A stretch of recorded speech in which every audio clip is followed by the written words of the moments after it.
तो चलिए friends video को स्टार्ट करते हैं। वीडियो को स्टार्ट करने से पहले प्लीज मेरे चैनल को सब्सक्राइब कर लीजिए और अगर आपने चैनल को सब्सक्राइब कर लिया तो इस वीडियो को लाइक कीजिए, अपने फ्रेंड्स से शेयर कीजिए। चलिए फ्रेंड्स वीडियो को स्टार्ट करते हैं। फर्स्ट क्वेश्चन है, शक संवत कब प्रारंभ किया गया? तो फ्रेंड्स शक संवत प्रारंभ किया गया था 78 ईस्वी में। नेक्स्ट क्वेश्चन है, कुषाण शासक कनिष्क का राज्याभिषेक कब हुआ? तो फ्रेंड्स इसका राज्याभिषेक हुआ था 78 ईस्वी में। नेक्स्ट है, विक्रम संवत कब प्रारंभ हुआ? तो ये हुआ था 57 ईसा पूर्व में। ठीक है। नेक्स्ट है, गांधार कला शैली एक संश्लेषण है। तो फ्रेंड्स किसका संश्लेषण है? ये है भारतीय तथा यूनानी कला का संश्लेषण। नेक्स्ट है, मिलिंद पन्हो है। तो फ्रेंड्स ये क्वेश्चन बहुत पूछा जाता है, मिलिंद पन्हो क्या है? तो ये एक पाली ग्रंथ है। नेक्स्ट है, हेलियोडोरस का बेसनगर स्तंभ संबंधित है। तो फ्रेंड्स ये संबंधित है वसुदेव से। उसके बाद नेक्स्ट आता है क्वेश्चन हमारा, राजा खारवेल का नाम जुड़ा हुआ है किससे? तो फ्रेंड्स इसका जुड़ा हुआ है नाम हाथी गुफा अभिलेख के साथ। ठीक है, ये क्वेश्चन बहुत पूछे जाते हैं आपके एग्जाम में। वही नेक्स्ट क्वेश्चंस पे आते हैं। देखिए, प्राचीन काल में भारत पर आक्रमण के संदर्भ में कौन सा सही कालानुक्रम है? तो सबसे पहले थे यूनानी, उसके बाद शकाय और उसके बाद आया कुषाण। ठीक है। नेक्स्ट है, कुषाण काल में सबसे अधिक विकास हुआ है किसका? तो फ्रेंड्स वो हुआ है वास्तुकला का, सबसे अधिक विकास हुआ है। उसके बाद क्वेश्चन है, कनिष्क के समकालीन कौन थे? तो उसके समकालीन थे नागार्जुन, अश्वघोष और वसुमित्र। ये तीन थे कनिष्क के समकालीन। ठीक है। भारत में सर्वप्रथम स्वर्ण मुद्राएं चलाने वाले शासक कौन थे? तो वो थे भारतीय यूनानी। उसके बाद क्वेश्चन है, किस वंश के शासकों ने अग्रहार यानी कि कर मुक्त ग्राम दान की प्रथा शुरू की थी? तो ये प्रथा शुरू की थी सातवाहन ने। नेक्स्ट है, भारतीयों के लिए महान सिल्क मार्ग किसने प्रारंभ कराया? तो फ्रेंड्स इसका मार्ग जो था वो प्रारंभ करवाया कनिष्क ने। तो यहाँ पे हमारा कनिष्क इसका आंसर है।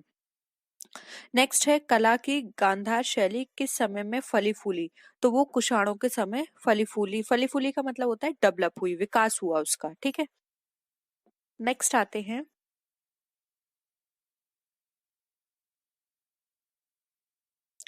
चित्रकला शैली भारतीय और ग्रीक यूनानी कला शैली का मिश्रण है, उसे कहते हैं। देखिए यहाँ पर जो कला शैली भारतीय और ग्रीक यूनानी कला शैली का मिश्रण है उसे क्या कहते हैं? तो उसे कहते हैं गांधार शैली। तो ये देख लीजिए, गांधार से रिलेटेड अभी 2-3 क्वेश्चंस हमने पढ़े थे, तो यहाँ पे क्लियर हो गया कि जिस शैली में भारतीय और ग्रीक यूनानी कला शैली का मिश्रण होता है, ठीक है, उसे हम गांधार शैली बोलते हैं। नेक्स्ट है, भारत सरकार द्वारा प्रयोग किए जाने वाले शक संवत का प्रयोग किया था किसने? तो वो किया था कनिष्क ने। उसके बाद क्वेश्चन है, प्राचीन संस्कृत ग्रंथों में यवन प्रिय शब्द द्योतक है। द्योतक मतलब एक तरह से हम बोल सकते हैं कि उसका चिन्ह है, तो वो है काली मिर्च का। ठीक है। नेक्स्ट है, प्राचीन भारत में नियमित रूप से सोने के सिक्के चलाए गए थे। तो फ्रेंड्स ये चलाए गए थे कुषाण शासकों ने, उन्होंने सोने के सिक्के को चलाया था। नेक्स्ट क्वेश्चन पे आते हैं। फ्रेंड्स इसे आप नोट कर लीजिए, विभिन्न दर्शन एवं उनके प्रतिपादक। तो न्याय दर्शन के हैं गौतम, ऋषि गौतम। वैशेषिक दर्शन के हैं कणाद। उसके बाद आता है सांख्य दर्शन, जो कि हमारा सबसे प्राचीन दर्शन है। तो एक क्वेश्चन भी इस तरह से पूछा जा सकता है कि सबसे प्राचीन दर्शन कौन है? तो वो है हमारा सांख्य दर्शन। ये है कपिल मुनि का। उसके बाद है योग दर्शन, तो ये है पतंजलि का। उसके बाद लोकमत यानी कि चावाक है हमारा चावाक का। ये बहुत पूछे जाते हैं दर्शन शास्त्र, और उसका साथ ही उनके प्रतिपादक भी पूछे जाते हैं। तो आपको इनके नाम पता होने चाहिए, तो आप इनका अच्छे से रिवीजन कर लीजिएगा। भारत का नेपोलियन किसे कहा जाता है? तो फ्रेंड्स भारत का नेपोलियन कहा जाता है समुद्रगुप्त को। नेक्स्ट है, प्राचीन भारत के किस वंश का शासनकाल भारत का स्वर्ण युग कहा जाता है? तो ये कहा जाता है गुप्त वंश का स्वर्ण का शासनकाल। नेक्स्ट है, गुप्त युग में भूमि राजस्व की दर क्या थी? तो ये थी उपज का 6वां भाग। उसके बाद आते हैं, इलाहाबाद का अशोक स्तंभ किस शासक के बारे में सूचना प्रदान करता है? तो फ्रेंड्स ये सूचना प्रदान करता है समुद्रगुप्त की। नेक्स्ट है, गुप्त काल में उत्तर भारत का एक महत्वपूर्ण पतन था, तो वो था ताम्रलिप्ति, जो कि तामलुक पश्चिम बंगाल से रिलेटेड है। ठीक है। नेक्स्ट आते हैं, इलाहाबाद स्तंभ में किसकी उपलब्धियां उत्कीर्ण है? उत्कीर्ण का मतलब वहां पे ये है कि वहां पे चिन्हित हैं या फिर हम ये बोल सकते हैं वहां पर लिखी हुई हैं, तो वो है समुद्रगुप्त की उपलब्धियां। ठीक है, नेक्स्ट है पहला ज्ञात गुप्त शासक था, तो वो थे श्रीगुप्त। नेक्स्ट है गुप्त शासकों द्वारा जारी चांदी के सिक्के क्या कहलाते थे, तो वो कहलाते थे रूपक। नेक्स्ट क्वेश्चन है हमारा, प्राचीन भारत में व्यापारियों का निगम था, तो वो था मणिग्राम। नेक्स्ट है गुप्त काल में अपनी आयुर्विज्ञान रचना के लिए जाना जाता है, तो ये जाना जाता है सुश्रुत संहिता, जो कि 200 बीसी का है, यानी कि पूर्व का बताते हैं। नेक्स्ट है प्रयाग प्रशस्ति किसके सैन्य अभियान के बारे में जानकारी देता है, तो ये देता है समुद्रगुप्त के बारे में। नेक्स्ट आते हैं, अब यहाँ पर है अभिज्ञान शाकुंतलम के लेखक कौन है, तो ये है कालिदास, और इनकी कुछ और रचनाएं भी हैं, आप यहाँ पे देख लीजिए, जैसे कि रघुवंश, कुमार संभव, विकोर वर्षियम, मालविकाग्निमित्रम, मेघदूत और ऋतु संहार, ये कालिदास की रचना है जो कि बहुत पूछी जाती हैं, तो आप इन्हें याद कर लीजिएगा। नेक्स्ट है किसके शासनकाल में हूणों ने भारत पर आक्रमण किया, तो स्कंदगुप्त के शासनकाल में हूणों ने भारत पर आक्रमण किया था। नेक्स्ट है गुप्त काल का कौन सा शासक भारत का नेपोलियन कहा जाता है, तो ये कहा जाता है समुद्रगुप्त को। नेक्स्ट है भारत के लिए संविधान की रचना हेतु संविधान सभा का विचार सर्वप्रथम किसने प्रस्तुत किया था, तो ये प्रस्तुत किया था स्वराज पार्टी ने 1934 में। नेक्स्ट है बी आर अम्बेडकर का संविधान सभा में निर्वाचन हुआ था पश्चिम बंगाल से, यानी कि पश्चिम बंगाल से उन्होंने निर्वाचन का जो पर्चा होता है वहां से भरा था।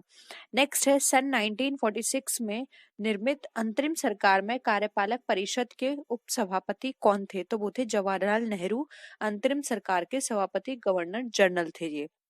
नेक्स्ट है भारत को संविधान देने का प्रस्ताव संविधान सभा द्वारा पारित कब किया गया था, तो ये किया गया था 26 जनवरी 1947 को। नेक्स्ट क्वेश्चन पे आते हैं,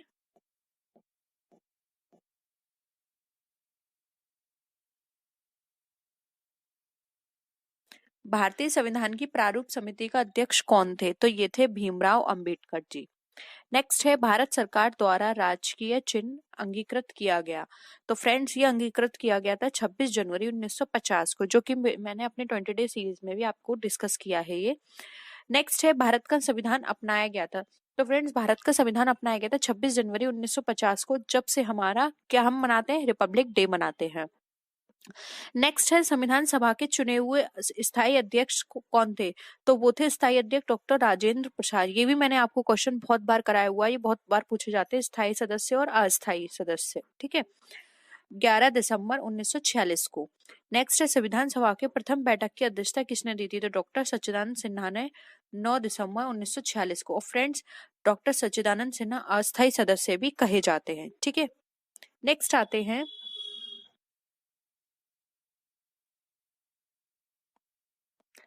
भारत की संविधान सभा में राष्ट्रीय ध्वज को सर्वप्रथम कब स्वीकार किया गया, तो ये स्वीकार किया गया था 22 जुलाई 1947 को। नेक्स्ट है संविधान सभा का गठन कब हुआ था, तो फ्रेंड संविधान सभा का गठन हुआ था नवंबर 1946 ईस्वी में। नेक्स्ट है भारत की संविधान सभा का प्रथम अधिवेशन कब शुरू हुआ था, तो ये शुरू हुआ था 9 दिसंबर 1946 को। नेक्स्ट है संविधान निर्मात्री परिषद की झंडा समिति के अध्यक्ष कौन थे, तो फ्रेंड ये थे JB कृपलानी। नेक्स्ट है संविधान सभा में सदस्यों का चुनाव हुआ था, तो फ्रेंड्स प्रांतीय विधानसभाओं द्वारा अप्रत्यक्ष निर्वाचन द्वारा इनका क्या हुआ था, चुनाव किया गया था। प्रांतीय विधानसभाओं द्वारा अप्रत्यक्ष रूप से निर्वाचन करके इनका चुनाव किया गया था। नेक्स्ट क्वेश्चन पे आते हैं, कैबिनेट मिशन योजना के अंतर्गत संविधान निर्मात्री परिषद में प्रत्येक प्रांत को आवंटित सदस्य संख्या निर्धारित करने के लिए प्रतिनिधित्व जनसंख्या अनुपात था, तब उस टाइम अनुपात रखा गया था 10 लाख। नेक्स्ट है भारत का संविधान पूर्ण रूप से तैयार कब हुआ था, तो ये हुआ था 26 जनवरी 1949 को। नेक्स्ट है स्वतंत्र भारत के लिए संविधान की रचना हेतु संविधान सभा का विचार प्रस्तुत किसने किया था, तो ये सर्वदल सम्मेलन ने किया था 1946 ईस्वी में। नेक्स्ट क्वेश्चन पे आते हैं, भारत के ध्वज गीत जो कि हमारा झंडा गान है के रचयिता कौन थे, तो वो थे श्यामलाल गुप्ता पार्षद, रचयिता की बात की जा रही है फ्रेंड्स, कंफ्यूज मत होना, यहाँ पे ये नहीं पूछा गया कि किसने गाया था, रचयिता की बात की जा रही है। नेक्स्ट है, भारत की संविधान सभा का गठन किसने किया था, तो ये कैबिनेट मिशन योजना के द्वारा 1946 के अंतर्गत किया गया था। नेक्स्ट है, संविधान सभा में कुल कितने अधिवेशन हुए, तो वो 12 अधिवेशन हुए थे टोटल। नेक्स्ट है, संविधान सभा के संघ संविधान समिति के अध्यक्ष कौन थे, तो वो थे हमारे जवाहरलाल नेहरू। नेक्स्ट आते हैं, अब यहाँ पे क्वेश्चन है, किसने कहा था भारतीय संविधान अधिक कठोर व अधिक लचीले के मध्य एक अच्छा संतुलन स्थापित करता है, तो ये कहा था B.R. अम्बेडकर ने। नेक्स्ट है, भारत के पहले राष्ट्रपति के रूप में डॉक्टर राजेंद्र प्रसाद का चुनाव किया गया था किसके द्वारा, तो वो किया गया था संविधान सभा द्वारा। नेक्स्ट है, भारतीय संविधान सभा के संघीय शक्ति समिति के अध्यक्ष कौन थे, तो फ्रेंड्स संघीय शक्ति समिति के अध्यक्ष बनाए गए थे पंडित जवाहरलाल नेहरू जी को। नेक्स्ट आते हैं, अब देखिए ये नेक्स्ट यहाँ पर क्वेश्चन है, भारत का संघीय स्वरूप सर्वप्रथम प्रस्तावित हुआ था, तो फ्रेंड्स ये प्रस्तावित हुआ था 1935 के अधिनियम द्वारा। नेक्स्ट है, भारतीय संविधान की रचना में किसका सर्वाधिक गंभीर प्रभाव है, तो वो है भारतीय सरकार अधिनियम द्वारा 1935 में। नेक्स्ट है, भारतीय संविधान को संविधान सभा द्वारा अंगीकृत किया गया था, तो ये किया गया था 26 नवंबर 1949 को। तो फ्रेंड्स ये थे हमारे आज के क्वेश्चंस। आई होप यहाँ पर आपका रिवीजन हुआ होगा, क्योंकि ये सारे क्वेश्चंस ही मैं आपको प्रैक्टिस तो सेट के थ्रू या फिर रिवीजन क्लास में या फिर मैंने जो आपकी 20 डे सीरीज की क्लास ली थी उसमें मैं ये सारे क्वेश्चंस करा चुकी हूँ। तो यहाँ से आपका क्या हो गया, एक रिवीजन हो गया। तो अभी तक आपने इनको पढ़ा होगा तो आपने उन सब चीजों को रिकॉल कर लिया होगा। तो फ्रेंड्स आई होप आपको वीडियो पसंद आया होगा। वीडियो पसंद आया तो वीडियो को लाइक कीजिए, अपने फ्रेंड के साथ शेयर कीजिए। किसी भी तरह की कोई भी क्वेरी हो तो जरूर बताइएगा कमेंट्स करके। तो फ्रेंड्स नेक्स्ट वीडियो में हम फिर मिलते हैं आपसे और भी अच्छी वीडियोस के साथ। तब तक के लिए टेक केयर, बाय बाय।